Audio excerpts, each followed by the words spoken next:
अवधेश प्रताप सिंह विश्वविद्यालय रीवा का 12वां दीक्षांत समारोह रंगारंग कार्यक्रम के साथ संपन्न हुआ। समारोह के मुख्य अतिथि राज्यपाल मंगू भाई पटेल ने विद्यार्थियों को स्वर्ण पदक, पीएचडी और स्नातकोत्तर की उपाधियां प्रदान की।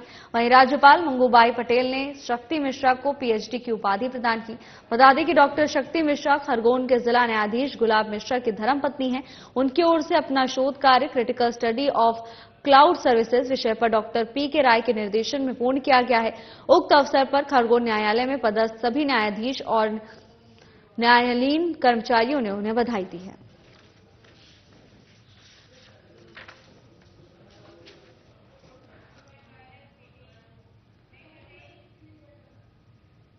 मध्य प्रदेश के मुख्यमंत्री डॉक्टर मोहन यादव ने रायसेन जिले के रातापानी टाइगर रिजर्व का लोकार्पण किया। इसके साथ ही उन्होंने जंगल सफारी वाहन को हरी झंडी दिखाकर रवाना भी किया। इस अवसर पर सहकारिता, खेल और युवा कल्याण विभाग मंत्री विश्वास सारंग, सूक्ष्म लघु उद्यम मध्यम मंत्री चैतन्य कश्यप, वन्य राज्य मंत्री दिलीप अहिरवार, स्वास्थ्य राज्य मंत्री नरेंद्र शिवाजी पटेल के साथ अन्य अधिकारीगण उपस्थित रहे। इस दौरान सीएम ने कहा कि देश प्रधानमंत्री नरेंद्र मोदी के नेतृत्व में निरंतर विकास कर रहा है और प्रगति के नए नए आयाम स्थापित कर रहा है, तो मध्य प्रदेश भी विकास की गति लगातार पकड़ता जा रहा है।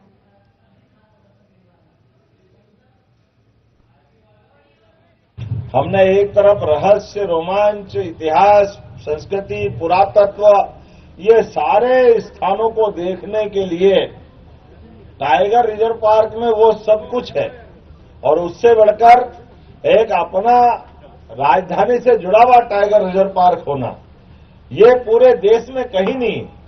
हमारे लिए सौभाग्य की बात, हमारा वन विहार भी बड़े तालाब के पास है और टाइगर रिजर्व पार्क भी हमारा लगा हुआ है।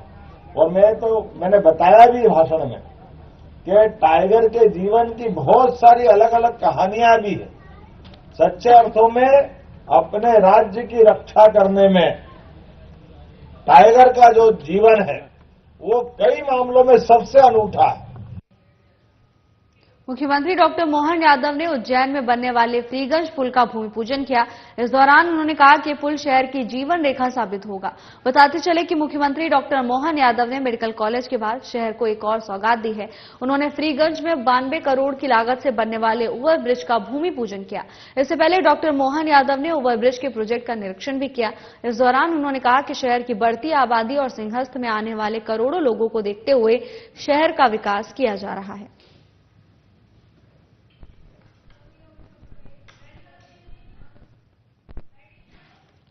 मध्य प्रदेश के मुख्यमंत्री डॉक्टर मोहन यादव ने रातापानी टाइगर रिजर्व का लोकार्पण किया।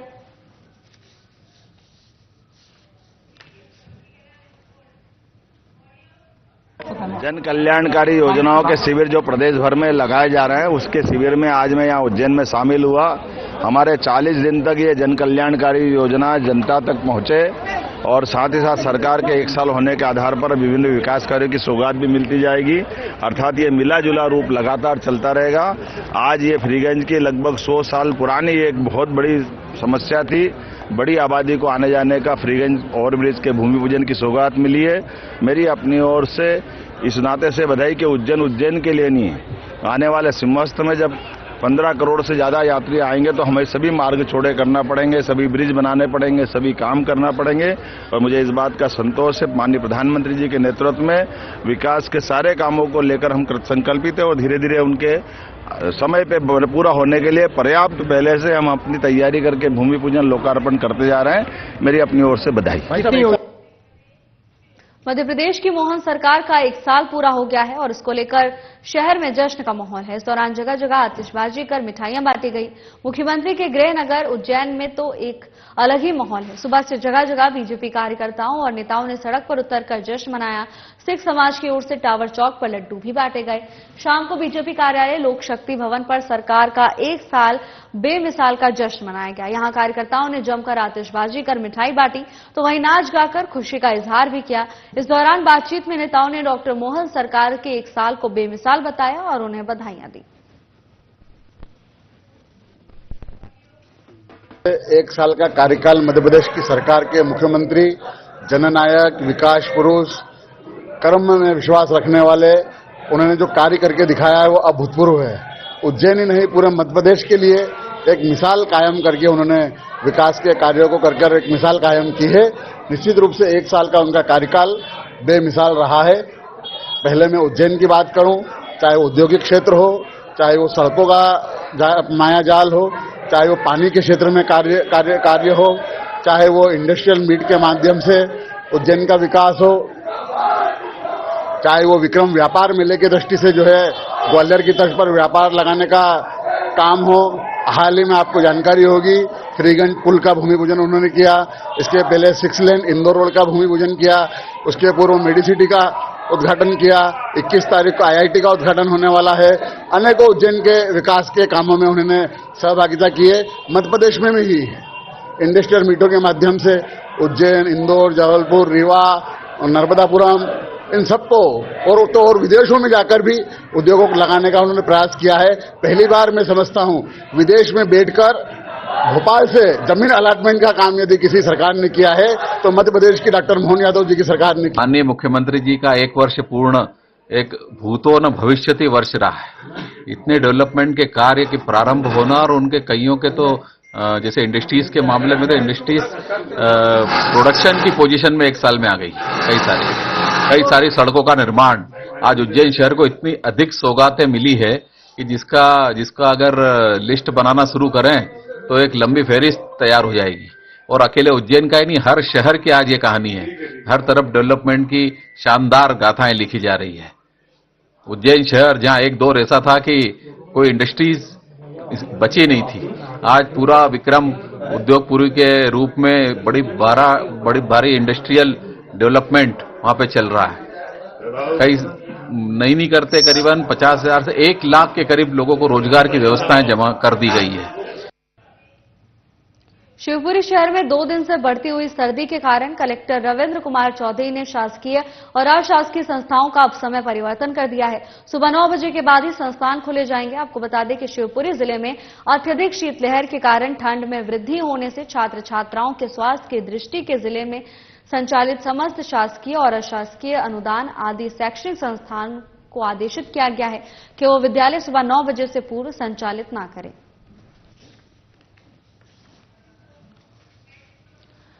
बढ़ती हुई ठंड को लेकर प्रशासन की ओर से यह बड़ा फैसला लिया गया, जिसमें सभी तरह के शैक्षणिक संस्थान अब 9 बजे के पहले संचालित नहीं होंगे।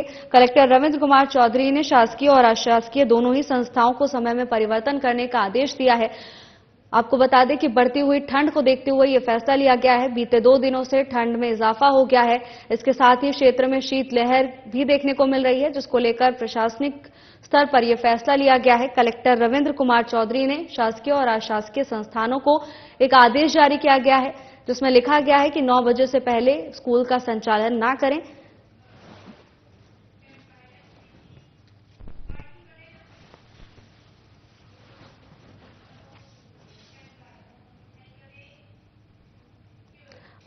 आमला के रेलवे की तीसरी लाइन का काम जोरों से शुरू हो गया है, जिसका ठेका KEC कंपनी ने लिया है, जिसके लिए कंपनी की ओर से छोटे छोटे ठेकेदारों को मुरम डालने का काम दिया गया है, जिससे ढलले से धरती का सीना चीरकर मुरम का उत्खनन खेतों से किया जा रहा है। ताजा मामला आमला के रंभा खेड़ी के पोही और केदार खेड़ा से सामने आया है, जहां हरियाणा का कोई ठेकेदार केदार खेड़ा से किसी किसान को जमीन को लेवल करने की अनुमति होने की बात करके ग्रामीणों को गुमराह कर रहा है और किसान की जमीन पर 2 पोकलेन मशीन से बड़े पैमाने पर खुदाई कर रहा है और दिन में मुरम का परिवहन न करके रात में अंधाधुंध डंपरों से रेलवे की तीसरी लाइन में लग रही मुरम का परिवहन कर रहा है और शासन को लाखों का चूना ठेकेदार की ओर से लगाया जा रहा है।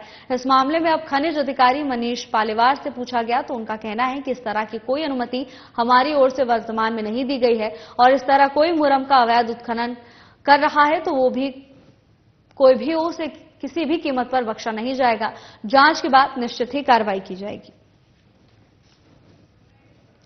आमला में बड़े पैमाने पर अवैध उत्खनन किया जा रहा है। रेलवे लाइन से मुरम निकालने का काम माफिया की ओर से धड़ल्ले से किया जा रहा है। ताजा मामला आमला के रंभा खेड़ी के पोही और केदार खेड़ा का बताया जा रहा है, जहां हरियाणा का ठेकेदार केदार खेड़ा से किसान को जमीन को लेवल करने की अनुमति होने की बात कहकर ग्रामीणों को धोखा दे रहा है। किसान की जमीन पर 2 पोकलेन मशीन से बड़े पैमाने पर खुदाई की गई। दिन में परिवहन न करके रात में डंपर के माध्यम से तीसरी लाइन में मुरम का परिवहन किया गया। ठेकेदार के इस कदम से शासन को लाखों रुपए का चूना लगा है। तो वहीं अब खनिज अधिकारी की प्रतिक्रिया भी सामने आई है। खनिज अधिकारी मनीष पालेवार ने बताया कि अभी वर्तमान में उनकी ओर से ऐसी कोई भी अनुमति जारी नहीं की गई है। तो वहीं उन्होंने कहा है कि मामला संज्ञान में आ गया है और जल्द से जल्द कार्रवाई की जाएगी। जो भी दोषी होगा उस पर कड़ा एक्शन लेंगे, किसी को भी बख्शा नहीं जाएगा। आप जैसे रंबाखेड़ी गांव का नाम बता रहे हैं, वहां पे रेलवे की 3rd लाइन के काम के लिए पूर्व में मुरुम की परिवहन अनुज्ञा दी गई थी। वर्तमान में कोई भी ऐसी परिवहन अनुज्ञा वहां जीवित नहीं है और अगर ऐसा काम हो रहा है तो इलीगल की श्रेणी का है। आपके बताने अनुसार मैंने अपनी जो टीम है अभी वर्तमान में एक इलीगल माइनिंग पर कार्रवाई चल रही है, उसके बाद रंबाखेड़ी भेजा हुआ है। जो भी वहां पे अवैध उत्खनन करता है मिलेंगे उन पे नियमानुसार हम लोग कार्रवाई करके प्रकरण दर्ज करें। सहारनपुर में मध्य प्रदेश सरकार के राज्य मंत्री गौतम टेटवाल की मौजूदगी में विकास कार्यों को लेकर नगर पालिका सभागार में बैठक हुई। बैठक में 22 करोड़ के प्रस्ताव पास किए गए। नगर के विकास के लिए कई विषयों पर चर्चा करके सहमति दी गई। साथ ही ग्राम कलीनी पहुंचने के लिए नगर के विभिन्न मार्गों पर डामरीकरण के कार्य की विस्तृत कार्य योजना लगभग 1 करोड़ की राशि डीपीआर तैयार करने के प्रबंध में विचार किया गया है। तो वहीं शमशान घाट पर शोक सभागृह और लकड़ी ईंधन के स्टोर रूम का निर्माण लगभग 1 करोड़ की राशि से निर्मित किए जाने पर विचार किया गया। कपिलेश्वर तीर्थ स्थल पर काली सिंध नदी किनारे पथ मार्ग निर्माण की डीपीआर लगभग 8 करोड़ रुपए से तैयार करने पर विचार किया गया। तो वहीं साल 2028 में उज्जैन में होने जा रहे कुंभ मेले में आने वाले दूसरे राज्यों के श्रद्धालुओं के ठहरने के लिए नगर के एबी रोड पर लगभग 2 करोड़ की राशि से प्रतीक्षालय निर्माण और अन्य सुविधाओं के निर्माण कार्य कराए जाने पर भी विचार किया गया। इस बैठक में राज्य मंत्री Gautam Tetwal, SDM Rohit Bamhore, CMO LS Dondia, नगर पालिका अध्यक्ष पंकज पालीवाल, नगर पालिका उपाध्यक्ष भावना नीलेश वर्मा सहित कुल 15 पार्षद भी मौजूद रहे।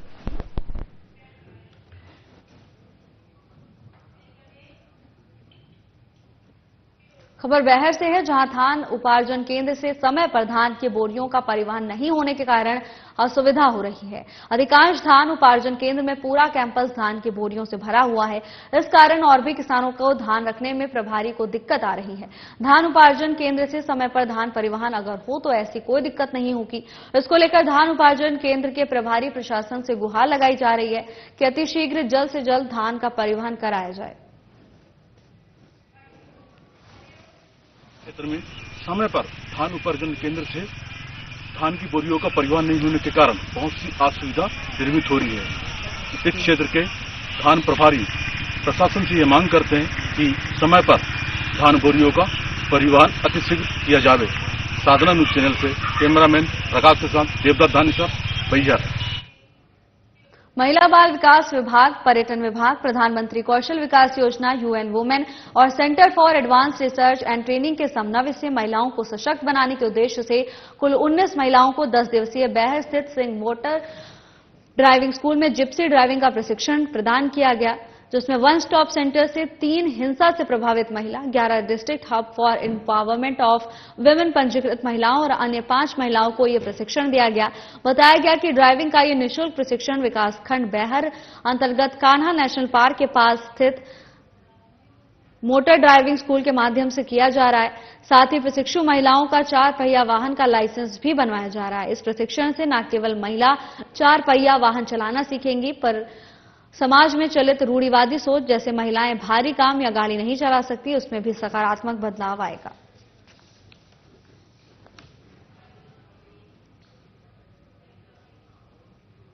खबर शिवपुरी से है, जहां रातौर रोड से आगे टोंगरा के पास तेंदुआ पाली रोड पर हो रहे बड़े बड़े गड्ढों से होने वाली परेशानियों को खत्म करने के लिए एक छोटा सा कदम शिक्षकों ने उठाया है।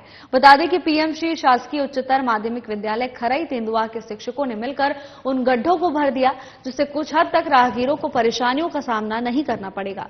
इस पहल को देखकर एक बात जरूर कहेंगे कि हर कार्य हमें सरकार के ऊपर नहीं छोड़ना चाहिए, बल्कि हमें भी एक कदम आगे बढ़कर योगदान करना चाहिए। कर रहे हैं श्रमदान, मतलब रोड पर श्रमदान हो रहा है। क्या किया था? रोड पर गड्ढा था काफी बड़ा, खुद मिट्टी खोद के लाए, मिट्टी खोद के लाके पानी भी लाए साथ में डालने को, पानी डाल के मिट्टी को कंप्लीट कर दिया है। ऊपर से उस पर घास फूस डाल दिया जिससे कि रोड डिस्टर्ब नहीं होगी ना। तो आप लोग क्या इधर डेली आते हैं? डेली हम लोगों का डेली आना जाना रहता है। गाड़ी लेके आते हैं, कई बार इसमें परेशान होते हैं, कई बार इसमें गड्ढे में। शिक्षकों का एक सराहनीय कार्य, शासन प्रशासन का इंतजार न करते हुए खुद का श्रमदान किया है, श्रमदान किया, और ये एक अच्छी पहल है, सकारात्मक सोच है। पति की मौत के बाद एक बुजुर्ग महिला की सेवा उसके पति का दोस्त कर रहा है। या हम कह सकते हैं कि जहां कभी कभी अपने साथ छोड़ देते हैं, वहां बाहर के लोग भी साथ देते हैं। यानी इंसानियत आज भी कहीं ना कहीं जिंदा है। पूरा मामला मध्य प्रदेश के शिवपुरी जिले के कोलारस थाना क्षेत्र का है, जहां जगतपुर के रहने वाले अशरफी धाकड़ के पति की मौत करीब 4 साल पहले हो गई थी। उसके बच्चे भी नहीं हैं। पति की मौत के बाद उसके भाई और उसके बेटों ने बुढ़ापे में उसकी सेवा करने का आश्वासन देकर पैसे और गहने छीन लिए, लेकिन अब उसको बेघर कर दिया। तो वहीं अब उसके बाद वृद्ध महिला के पति का दोस्त बालूराम कुशवाहा उस वृद्ध महिला की देखभाल कर रहा है। सोना ले गए, मेरी चांदी ले गए, मेरे कागज सब चीज ले गए, रुपया ले गए, दाम पैसा सब कुछ ले गए। कौन ले गया? भैया भतीजी ले गए। तो चिरौंजी ने तो मेरे रुपये ले गए, और साहब सिंह मेरी कुटी मिली थी, एक रजिस्ट्री करा ले गए। मुझे पता ही नहीं पर कितना करा ले गए, मुझे पता ही नहीं। और 2 लाख रुपये देना, 2 लाख देना, 1.5 लाख दे, और मेरे कोई खर्च नहीं था मेरा। अच्छा, बच्चे नहीं है क्या आपके? तो सेवा नहीं कर रहे? नहीं कर रहे, बिल्कुल सेवा नहीं कर रहे। कैसी सेवा नहीं कर रहे? मेरी सग ले गई मेरा, और राकेश मेरा। कैसे ले गए वो? कैसे ले गए? कैसे ले गए आपसे? पोट के ले गए, पोट के क्या ले गए। तो ऐसा रखेंगे, सोना ले गई, मेरी चांदी ले गई, मेरी मेरे कागज घर में साग दारू थी, ढो ले गई, कच्छ नहीं ले रहा, गिलास ही नहीं रहा, नमक पीवे। और माए के ले गई, ऐसी पट्टी पे रात दी, ऐसी ना रोटी देते ना पानी देते, चिल्ला भी करती मैं। सुनते नहीं है मैं। लेके आया हूँ कि मेरी मार्केट में आ गया था साहब सिंह, और रास्ते में मेरी चाबी निकाल ली थी, और मैं सिगरेट को कंकड़िया में मैंने उसकी सेवा कर रहा हूँ। किसकी? तो कोई नहीं। किसकी सेवा कर रहे हो? असरफी की। अच्छा, रुपये की। अच्छा, सेवा क्यों कर रहे हैं उनकी? सेवा निःशुल्क कर रहा हूँ मैं, तो इसकी दुकान के जमाने से मेरी दोस्त था। तो इनके बच्चे नहीं है क्या? कोई बच्चा नहीं है, ना कोई लड़की है, ना लड़का है, ना पति है। अच्छा, कोई निर्धन है बेचारी। कब से सेवा कर रहे हैं? आज 2 साल हो गए करीब मुझे। 2 साल हो गए। तो क्या मारपीट इनके कौन कर रहा है? मारपीट आपके साथ? मारपीट तो साहब सिंह आया था, और साहब सिंह कौन लगता है इनका? इनका भतीजा लगता है, भाई का लड़का। उन्हें क्या दिक्कत है सेवा करने से? उन्हें जो दिक्कत है कि जाके नाम जमीन है साहब सिंह की 7.5 बीघा, उसको रजिस्ट्री कराना चाह रहा है। अच्छा, तो इसलिए आपकी मारपीट की? नहीं, मेरी ये मेरी मारपीट दिखाना है। क्यों रखता है इसके लिए? क्यों सेवा कर रहा है इसकी? या दवाई जब बखलाया मैं ग्वालियर से बेबी दवाई छोड़ते हैं, क्या देवे तो चोरी के साथ गए, पैसे नहीं, चोरी को किराए में। नरसिंहगढ़ में 2 रिश्तेदारों के बीच विवाद के बाद शुक्रवार को कुछ देर तक हंगामे के हालात रहे। बता दें कि पुलिस ने दोनों पक्षों पर मामला दर्ज कर लिया है। हालांकि अभी तक कोई गिरफ्तारी नहीं हुई। मामला ब्लॉक के गांव गादिया और मानपुरा से जुड़ा हुआ है। एसडीओपी उपेंद्र सिंह भाटी ने बताया कि गादिया गांव की चंपाबाई का अपने रिश्तेदार सरपंच हरि सिंह से आर्थिक लेन देन को लेकर विवाद चल रहा था। चंपाबाई ने हरि सिंह के खिलाफ मारपीट की शिकायत पुलिस थाने में की। इसके बाद पुलिस टीम जब इसकी जांच करने मौके पर पहुंची तो हरि सिंह के पक्ष के लोगों को लगा कि पुलिस उनके खिलाफ कार्रवाई करने आई है। इस वजह से पुलिस और लोगों के बीच कहासुनी भी हुई। हालांकि बाद में स्थिति स्पष्ट होने पर वो शांत हो गए। दोनों पक्षों पर एक दूसरे की शिकायत पर मारपीट और अन्य धाराओं में मामला दर्ज हुआ है। जब पुलिस टीम गांव में जांच के लिए पहुंची तो इस दौरान कुछ लोगों ने भीड़ लगाकर हाईवे पर वाहनों को रोकने की कोशिश की, जिन्हें पुलिस ने हटाकर स्थिति को सामान्य बनाया। थाने में करीब 2 घंटे पहले एक सूचना आई थी। चंपाबाई कुशवाहा जो गादिया की रहने वाली है, और हरि सिंह कुशवाहा जो उसका रिश्तेदार है, वो भी गादिया के आसपास के किसी गांव का सरपंच है। इन दोनों में लेन देन को लेके कुछ पुरानी बातों को लेके कुछ विवाद था। तो चंपाबाई हरि सिंह की रिपोर्ट करने आई थी। इसी बात की जांच के लिए पुलिस गई तो वहां हरि सिंह के पक्ष के लोगों ने ये समझा कि चंपाबाई के पक्ष में पुलिस कोई कार्रवाई करना चाहती है। इस प्रकार की गलतफहमी हुई। 10-25 लड़के इकट्ठे हुए। बाद में कोई हंगामा होने से पहले पुलिस ने उसको मैनेज कर लिया है। कोई गंभीर स्थिति नहीं है। दोनों पक्षों के विरुद्ध परस्पर मुकदमा कायम किया गया। शिवपुरी जिले के नरवर थाना क्षेत्र में आने वाली मगरौनी चौकी सीमा में बुधवार की शाम हायर सेकेंडरी स्कूल से परीक्षा देकर निकले एक स्टूडेंट पर पुराने विवाद को लेकर फायर झोंक दिए। इन फायर ने स्टूडेंट्स बच गया, लेकिन गोली पास में खड़ी एक कार के शीशे में लगी। पुलिस ने साधारण धाराओं में आपराधिक प्रकरण दर्ज कर लिया है। जानकारी के मुताबिक अजय पुत्र चंद्रभान सिंह रावत निवासी इमलिया मगरौनी में किराए का कमरा लेकर पढ़ाता था और इसी क्रम में करीब 15 दिन पहले ग्राम पनानेर निवासी रंजीत पुत्र नरेंद्र रावत ने अजय की बहन के बारे में कुछ अपशब्द बोले, जिस पर दोनों के बीच में झगड़ा हो गया था।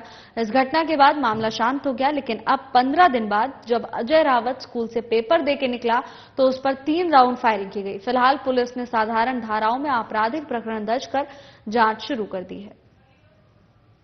मेरी कोई 10-15 दिन पहले उनसे बहसबाजी हुई थी बहन को लेकर, रंजीत रावत से।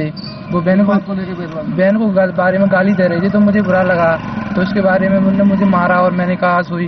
फिर उनके बाद उन्होंने कहा कि अब चलो कोई बात नहीं है, तो मैंने अपने पढ़ने के लिए आ गया मगरौनी।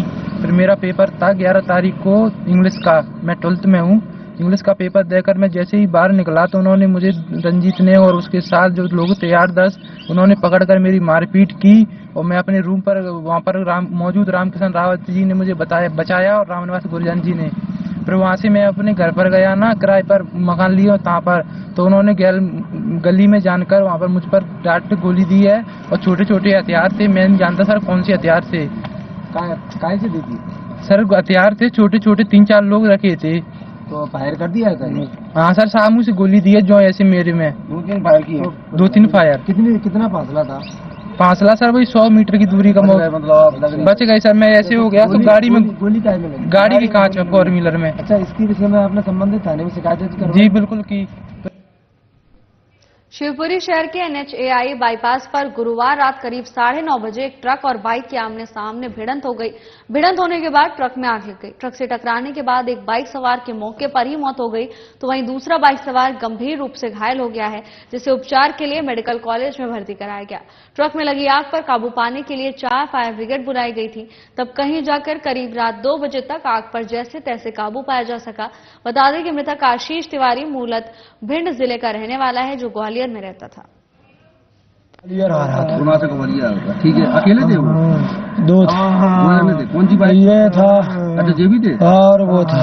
अच्छा, कौन सी बाइक थी? बाइक थी सुजुकी जिक्सर। हाईवे पे जो बनवे है खट पे, वही आमने सामने हुआ है। ट्रक खड़ा था क्या? ट्रक खड़ा था। अगर ट्रक खड़ा नहीं होता तो आज हमारे भाई की जान बच जाती। बाड़ी थाना क्षेत्र में सनसनी का माहौल बना हुआ है। बता दें कि जंगल में एक अज्ञात व्यक्ति का शव जंगल में पेड़ पर लटका हुआ मिलने से लोग दहशत में हैं। तो वहीं इसकी सूचना मिलने के बाद पुलिस मौके पर पहुंची और जांच शुरू कर दी है। फिलहाल पुलिस ने शव को कब्जे में लेकर पोस्टमार्टम के लिए भेज दिया है। पुलिस आगे की जांच पड़ताल में जुट गई है।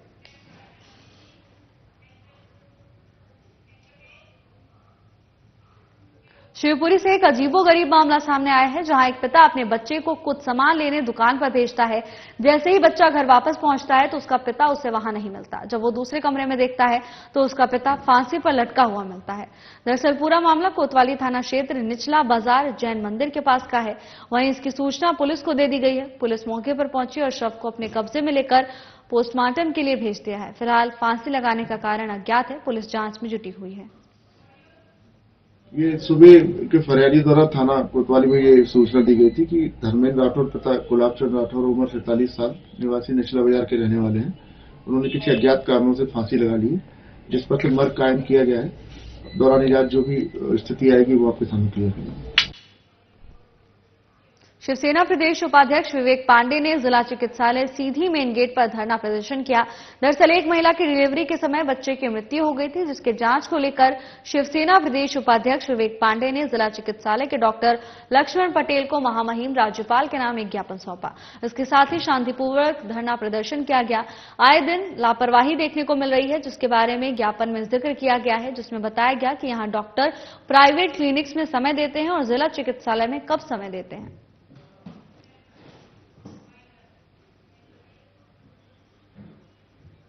फिलहाल के लिए बस इतना ही। जल्द हाजिर होंगे नई अपडेट्स के साथ। नमस्कार।